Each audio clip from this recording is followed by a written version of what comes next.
अस्सलाम वालेकुम। ERG theory of motivation की हम बात कर रहे हैं। एल्डरफर ने थ्योरी दी थी और इस थ्योरी के अंदर वो क्या कहता है कि एक तो मैं पहले आपको बता चलूँ कि ये थ्योरी जो है ना, ये जो मास्लो की हायरार्की ऑफ नीड है, जिसके अंदर हमने 5 बातें तज़किरा की थी। फिजियोलॉजिकल नीड की थी, safety, security, love and belongingness, self esteem and self actualisation. तो वो 5 पॉइंट्स के ऊपर बात की थी। ये थ्योरी उसी के सिमिलर है, लेकिन इसके अंदर 3 पॉइंट्स हैं। इसके अंदर कितने पॉइंट्स हैं? 3 पॉइंट्स हैं और उन 3 पॉइंट्स को हम अलग अलग देखते हैं। तो इसीलिए इस थ्योरी के ई आज कहता है कि E stand for existence, R stand for relatedness और जी स्टैंड फॉर ग्रोथ।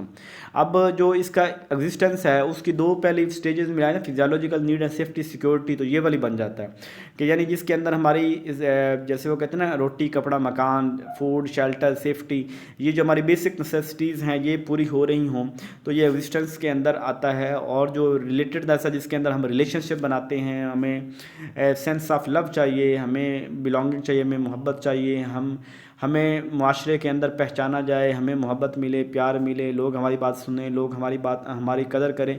ये चीज़ें जो होती हैं रिलेटेडनेस में आती हैं, जो लव एंड बिलोंगिंग हमारी मावरों में था। इसके बाद थर्ड है ग्रोथ, जिसके अंदर हमारी सेल्फ एस्टीम और सेल्फ एक्चुअलाइजेशन आती है कि एक इंसान अपनी पर्सनल डेवलपमेंट, अपनी फुलफिलमेंट, अपनी सेल्फ एक्चुअलाइजेशन के ऊपर जो है वो अपनी ज़ात को मुकम्मल करने के लिए जो है कोशिश करता है, और जो अपनी ज़ात को मुकम्मल कर लेता है वो ये भी अचीव कर लेता है। इसका और उसका फ़र्क ये है कि ये कोई हायरार्की नहीं है, वो हायरार्की थी।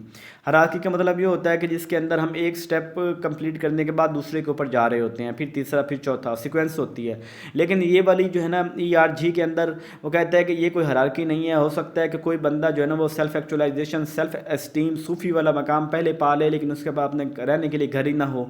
उसके पास हो सकता है कि उसे कोई प्यार ही ना करता हो, लेकिन उसने वो चीज़ पा ली। तो ये कहता है कि ये चीज़ें हायरार्की नहीं है। हो सकता है कि उसके डिफरेंट कम्बिनेशन हो जाए, पहली और तीसरी, दूसरी और पहली, कोई भी कम्बिनेशन हो जाए कि जिसको वो अचीव कर ले। ठीक है। इसके अलावा इसके अंदर पुश एंड पुल का कंसेप्ट भी दिया गया है कि अगर कोई शख्स पहली स्टेज पा लेता है तो वो दूसरी स्टेज को पुल कर लेता है, कि उसको भी पाने की कोशिश करता है। और इसने किसी दूसरी पा ली है तो वो अपने आप को पहले की तरफ पुश करता है, वो भी पाने की कोशिश करता है। ठीक है, इस तरह करके ये कंसेप्ट है। अपना ख्याल रखिएगा, कोई सवाल हो तो पूछ लीजिएगा।